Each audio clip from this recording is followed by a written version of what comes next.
Oh, you're in for a treat today. There's no Tom Marino. Welcome to the Atomic Business Coaching Podcast. Thanks so much for listening. If you were here last week, you heard our 100th episode. So that means I'm here with my friend Carson Hoffman today with episode 101. So we're starting a whole new, it's like starting from zero all over again, Carson, you know? I'm pumped. I'm glad to be here since I couldn't make it. Nice, pal. So we're going to do this a little bit differently than normal. We're still going to have our Q&A session. But first, I want to congratulate Carson because Carson has recently gone through the entire 5WH process. Took him a little bit, about 3.5 months with a few gaps for vacations and this and that. But he has gone through it with, from what Tom and I believe, is one of the most effective and efficient ways that we've seen somebody go through this entire process in the 4+ years we've been doing this in a variety of different ways. Carson really took ownership of the process. He was super committed to the entire thing. He's very obsessed about building his business. So he really does live the CEO mindset, commitment, effort, obsession.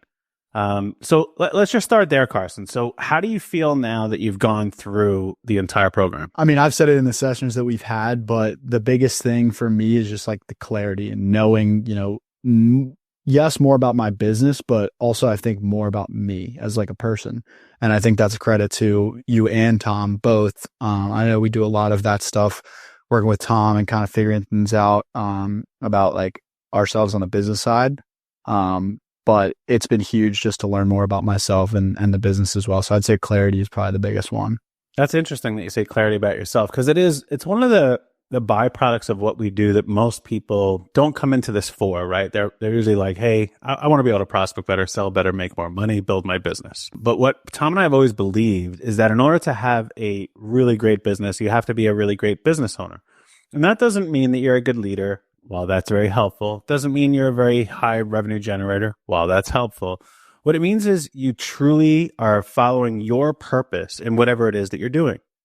And so many people miss out on that aspect of their lives. It's really shitty. Like, I don't care if you're a school teacher, you're a nurse, you're a cop, you're a business owner, you're a titan of industry, whatever it is. If you don't have that purpose, it really sucks going and doing that thing for the majority of your life. And that's what I think we found with you is you kind of thought this was your purpose. And as we watched, you kind of lit up throughout this entire process of like, wow, this is exactly what I want to do. And you almost fell in love with your own company. Did you see that for yourself? Yeah. Oh, absolutely. It's been a big change. I think it's tough because I've never had like a job or an internship. So this was kind of my only option out of college. I mean, I started the business in college, just kind of dipping my toe in. And then once graduation hit, it was, balls to the wall, going all in. And I've very much so like fallen back in love with what I do. I think even more, which is kind of weird to say. I think a lot of that falling back in love or falling deeper in love with something you already thought you loved comes down to growth mindset and really just like wanting to learn more. The more I learn, the more obsessed I become. New ways to do things, new ways to go and try things. It's just that commitment to learning and growing, not only on the business side, but also, like I said, as a person. That's a big thing for me is like personal development. I love that stuff and philosophy. So I think all of those like coming together, it's kind of like this big conglomerate of just like making up who I am and turning that into the business. What do you believe is the thing that is on your mind the most now that wasn't on your mind when you first started this as you go throughout your day running your business? I think for me, something that's kind of been taken off my mind more is the worry of like being able to sell people. And I think that's like a confidence thing. It was, much more of that. I think going through, specifically the beginning of the program where we really nailed down the 5 W's. I think that in and of itself helped me become a better salesman on the, selling myself to business owners because I now know a lot more of the who, the what, the where, the when, the why. I know that stuff at my core, so I can be more passionate about it when I speak about it. And I think that's carried over really well into sales calls and into, getting people to work with me. Yeah, that is our hope of that people can finally grasp what their clients really are, what they need, and then what their offering is. Because most of us, as we've gone through many kind of sales training, building our businesses, creating our own offers, is we are dialed in with the features and the benefits and the outcomes. And it's like we already know that, and we're like, wow, these people should actually want this thing, and I'm really good at doing this thing. Why don't they want it? And it's like it's a struggle. And when we have the ability to then lock into who those people are as individuals instead of as a mass of people that we're trying to sell to, and what our offer really provides for people, it's game changing for all of us. You know, it's funny because as Tom and I develop new programs and new offerings, you know, we just came out with this community called First M, helping people to make their first $1 million. And it's kind of an in-between where people do one-on-one coaching and people are doing the 5WH process. We get to go through our own W's all over again. And it's a fun experiment. And like you said, you get to fall in love with something. Well, it's even better when you're creating something from the standpoint of, let me look at it through the lens of these 5W's. And really, what do people need? And I find for myself that many times as I'm creating an offer, the offer comes last, and it's me looking at the need of this group of people first. And then I'm like, holy shit, like this is what they need. Now, how do I create it? Where most of the time we come from a point of like, okay, here's what I have on my shelf to sell. Now, how do I go figure out who these people are and what they need and all this other stuff? So I'm really excited for the next offer that you have. Not that you need a new one yet. But when you create that next offer, coming back to the skills that you've gained through this and looking at it through that lens, where you think about the need and the people and yourself, and then after that, like, all right, here's how I build the offer around that stuff. It's like, I mean, you've said it before, like you use this framework for everything, and it's funny. I don't know if you saw last week I posted a video talking about why people should use the when and not the who. You know, it helps people, and especially in advertising, get specific with who they're trying to reach. And it's like, yeah, you know, demographic, you want, 30-year-old moms or whatever for this product. It's like, okay, well, when do they really need that product? You know, I use the example of like a sleep supplement. You know, their kid's not sleeping through the night. They can't get any sleep when they do sleep through the night because, they're just constantly up thinking about it. And like, that's the when they need you. So it's okay to get specific with that. And it's funny now that I've taken that piece of the 5Ws and applied it to, not only about the business, but in the business. Yeah. It goes to everything that you'll do in your life. I mean, when you buy your first house, Carson, you'll start to look at the 5Ws. You won't consciously do it, but you'll start to, that's how we make decisions. And it's really looking at those 5 things. And that's why I have, through 25 years of building businesses and being a producer and helping people and becoming a father and all these things that I do, it just naturally comes from me. That's why sometimes when I'm working with people, I get a little frustrated. I'm like, how come you don't just get this? And I have to take a step back and like, shut up, Adam. You've been doing this for 2 decades. Like, of course they don't know. They just got introduced to it. So yeah, when I saw you do that post, I was kind of proud. Like, look at him. He's using the system, he's doing the thing, as I always say. So let me ask you, sales are great. Knowing your product is good. The hardest part of everything that we do as business owners, as salespeople, is prospecting. So what has really changed for you about prospecting? That's a good question. So for me, I think it's been getting specific, really just kind of taking it back to that and being more intentional about who I'm reaching out to and why I'm reaching out to them. And then using, the information I've gathered from the work we did together and applying that to the research I do before. It's great being in an industry where you can go and look and see if people really, need your service. It does require more research and work, whether you have to get them on a call or not, to uncover the other things and really see if they're qualified to work with me. But I think like the ability to get specific has made things a lot more streamlined and a lot simpler. It's funny, you said it without any hesitation. If they're qualified to work with me, and that's what I'm so happy to hear from you, is that you're looking at it that way now. It's like, are these people that I could help the right people that I should help? And it's when we make that pivot in our brains, in our work, in our prospecting, in our selling of like, hey, are they the right fit for me and what I do? Because there's 9 billion people on this planet, man. I mean, we could work with anyone we want to, but wouldn't we rather work with the people that we choose to and we know are going to be a good fit? It is a game changer in your life. I mean, I always replicate or I always look at prospecting in comparison to dating. And it's like, you don't just date everybody, right? You pick and choose. I mean, maybe some people date everybody, happy 20s, enjoy college. But after that, we get kind of picky and choosy of who we're going to spend our time with. And it's the same premise here.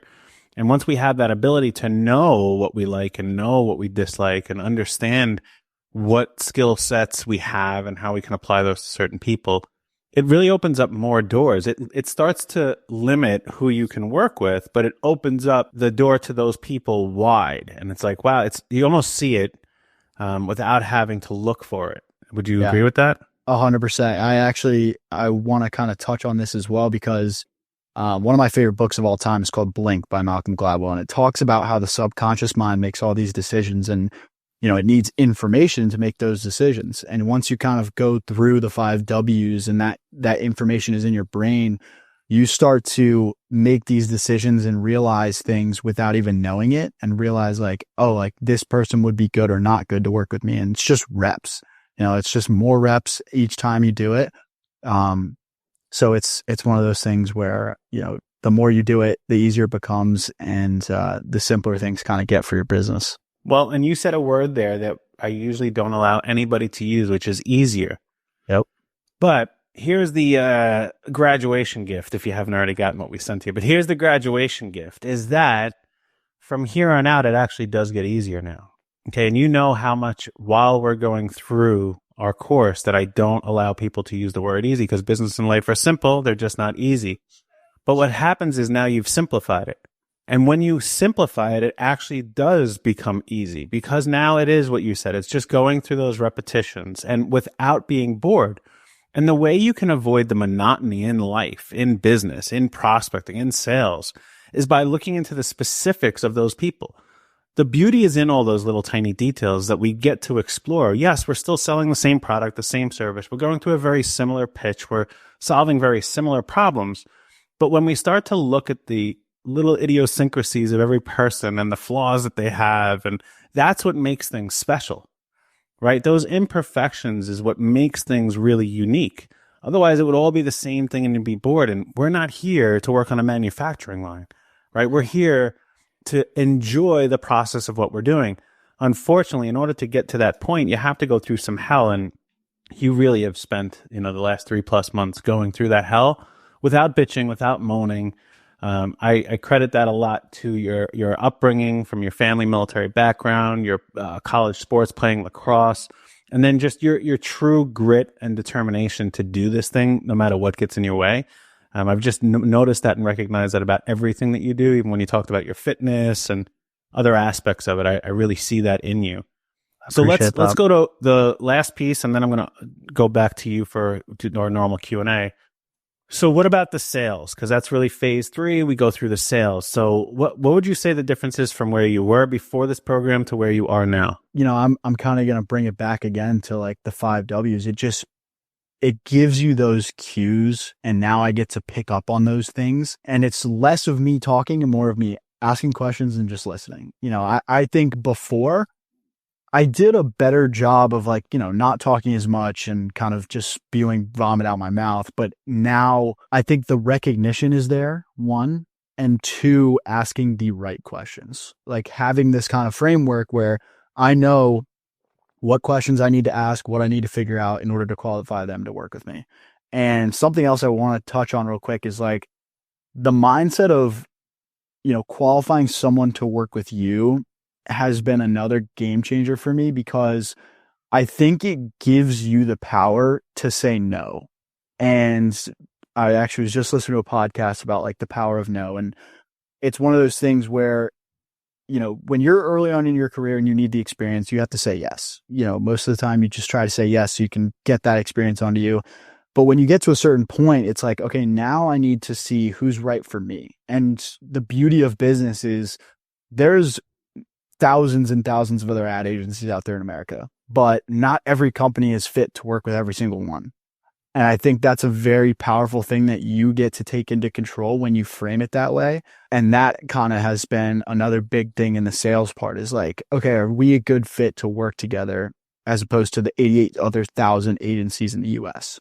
And I think getting niche down and really identifying like what is right for you with the 5 Ws has made sales a lot simpler and a lot quicker for me to pick up on those things. Yeah, and you end up not having to really sell. It's just having a conversation and aligning, hey, we want to work with each other and moving forward with that. You're such a young man, and to learn, I mean, I would have given anything to go back to your age and learn this stuff then. And Tom and I have so much hope, and we are really looking forward to watching your journey and seeing where you take this company and where you take your life. Because you came at this very differently than most people. Some people come at this out of a desperation point where they're like, hey, I'm stuck. I can't sell anything, and they need to. And we help them get through that. Others come here because they just are like, hey, I want to make as much fucking money as I possibly can. And it's like, okay, that's good, but we have to undo some of that and get to why they're doing it. You came in kind of blank. And what I mean by that is you didn't really have any expectations except what you said earlier on is having this growth mindset, having this ability to learn and then implement knowledge and come back to the coaching sessions, show us what you have, and then us pivot that or tweak that or confirm that's really a great way to go. I remember, no pun intended, when you finally caught on to yourself of like, it's about memorability and psychology. And when you link those two things together, it was like this epiphany that happened. And I think many people who come into coaching, who come into a course with preconceived notions and really like, it's either I'm going to get this expectation or I don't think it's good. They have a tough time going through anything. And you really came into this totally open and willing to learn. And that's why Tom and we're just so proud of you, pal. I appreciate it. It means a lot from you guys. Well, I appreciate that you trusted in us to help you along that journey. All right, so we have about half the podcast left. Let's go into what we normally do. So what questions do you have, seeing that you're not going to be in our community much longer? What are the things that we can answer for you? And shoot from there. I actually thought of this on my walk today.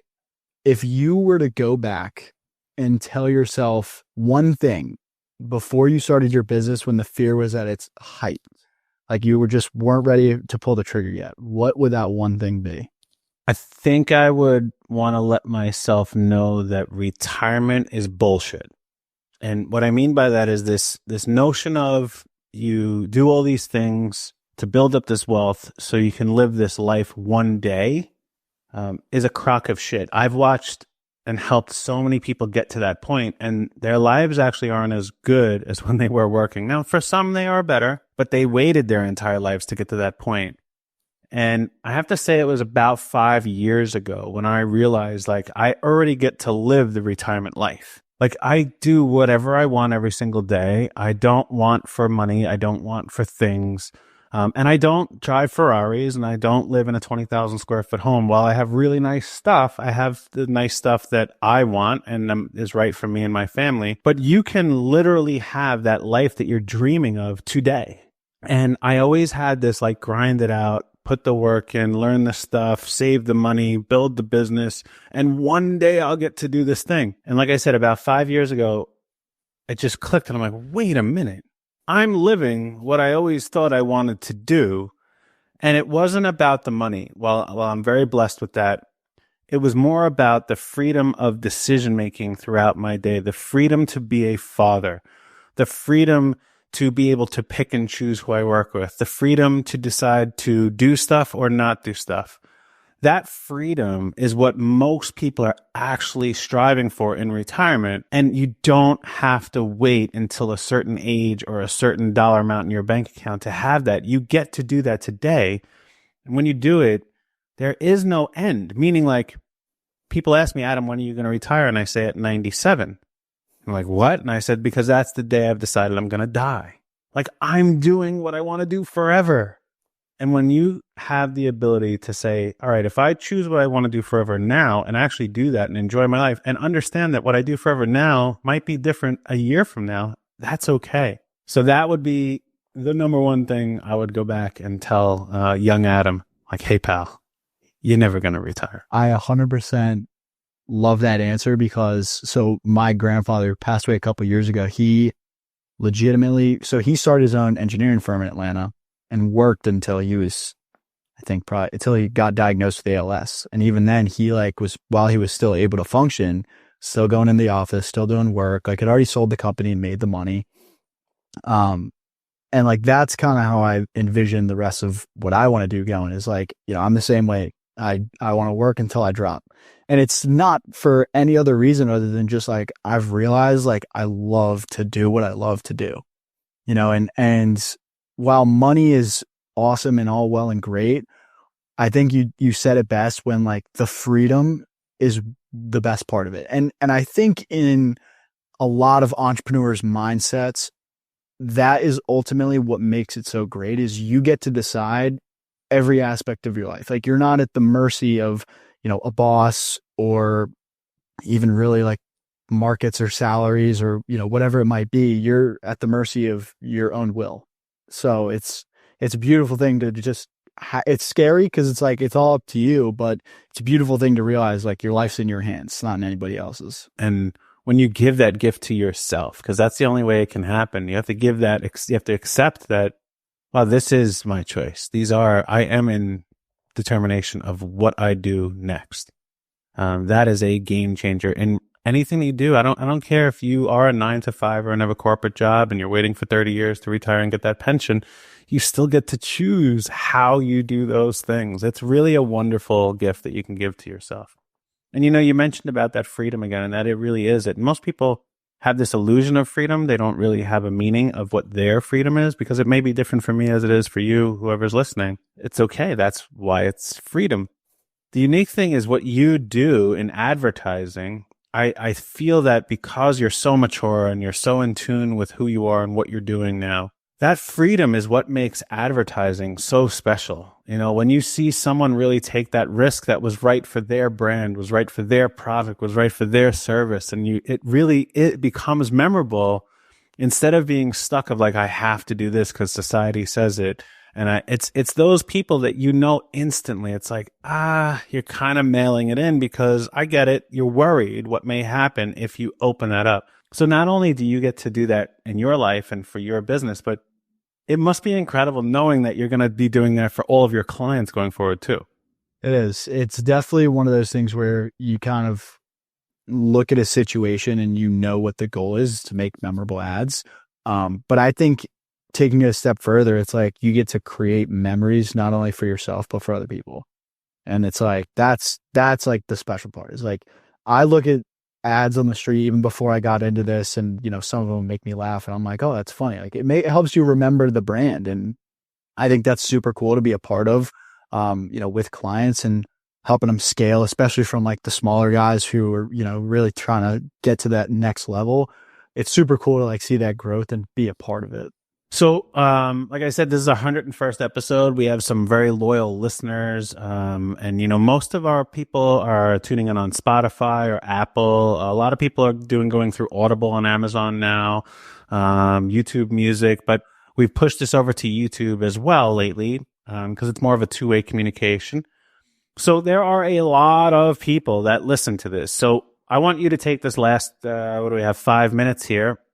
And just go ahead and let the world know, like, who do you want to work with? Who are the right clients? And hopefully some of those people could know who you are, connect through us to you, or we'll put your link to your company and your information here. But let them just go ahead and give them what you really are looking for and how you can help them. Yeah, I appreciate that. Little shameless plug for a second. No shame in the game, man. You graduated, you earned it, pal. I appreciate it. Yeah, you know, I love working with direct consumer brands who sell online and really brands that have products that can stand the test of time and mean something to someone. Brands that want to provide a product that solves a problem, you know, helps people accomplish a goal or raises their status. A lot of e-commerce brands that I work with are in, you know, sports, outdoors, apparel, and then health. And for me, those are all four of, you know, my interests for my life. So I love brands that also are interested in those things, not just do those things. and then brands who are looking to advertise on Meta as well and create some unforgettable ads. Those are really the people that I want to work with and that I love working with as well. And what do you feel really differentiates you from any of the competitors out there? I would say that the biggest differentiator, and I think this goes for most businesses who really are trying to do something big, is the people you work with. I could tell you that, I use psychology to make memorable ads, and, not everybody does that. There's, few that do. And I think that is a differentiator. But the biggest one is just like, I think that me as a person is, my biggest differentiator, because I love what I do. I'm going to be the best at what I do, and I'm going to make sure that you are the best at what you do with your ads. And I think that comes down to also being the right fit to work with the right people. Yeah, I've always loved it. The target market that you chose as we went through this process was more in line with the things that you actually love to do. I think it's very rare people actually get to work with or work in the things that they love to do, because either they can't find a way to generate revenue in it, or they're really not, there's no avenue through to it.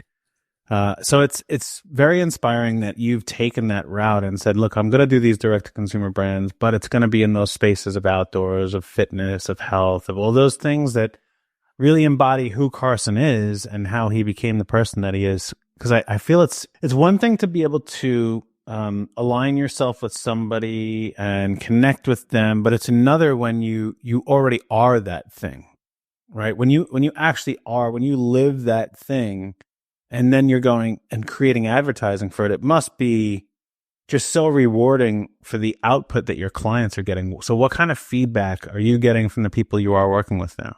A lot of them, they love the work, but they're very surprised that like what they see is so relatable to them, because, most of the time the brands I work with, they're very into their product, yes, but also the lifestyle that comes with it. So let's say it's a health and wellness brand. They're really into health and wellness. Like, that's also aligns with my interests. And I know so many different ways to kind of go about experiences with that, and struggles, and goals. And I think experience in the 4 industries and the interest in those industries that I have kind of decided on is another asset, because it's one thing to have me go write an ad for a SaaS company when I don't know about technology. I don't really care for it. And it's not like something that I'm constantly looking at just on my own for fun. It's another thing when you're constantly looking at like health and wellness and sports and outdoors, and like that is your life, and being able to do what I love and expand that, do what I love in terms of advertising and creating things for people, but also expand that into my hobbies. It's kind of like everything is just this big conglomerate of just like Carson land. Everything's just, it's just me. The business is just me and what I love to do, and it just happens to include my interests. And I realized very early on that like I didn't want to be everything to everybody. I wanted to be one thing for, the people that I can relate to. And I think that kind of carries itself over in, many different facets of my life, but the biggest one, just like knowing who I am and not compromising that. Perfect, man. All right, let's wrap this up. What's one piece of advice that you feel you could give somebody else out there who's going through right as you started, who's starting their business, really trying to go through that? What's something you can give to them? I would say that don't let the fear of failure outweigh the goals of success. All right, where can people find you? Find me on LinkedIn, Instagram, X, any platform at Carson B. Hoffman. And then you can find my company, Kingsman Marketing, everywhere else as well. Thanks, Carson. Appreciate it.